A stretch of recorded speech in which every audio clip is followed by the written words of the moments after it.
How to upload CapCut video to TikTok. Hi everyone, this is Kate here and welcome back to the channel. And on today's tutorial, I will guide you how to upload CapCut video to TikTok. So without any further delay, let's get started. So if you're done editing your video on CapCut, now if you're wondering how to upload this video to TikTok, first of all, you have to export this video. So once you're done editing, tap on the export button at the top right corner. So once the video is exported successfully, there is a button as share to TikTok. Tap on it. Now you'll be redirected to TikTok. Here you can do more editing on the TikTok where you can add text, stickers or music. Once done, tap on next.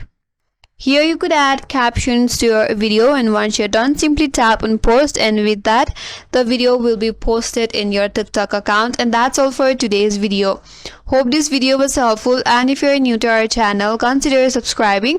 Thanks for watching and stay tuned for more videos.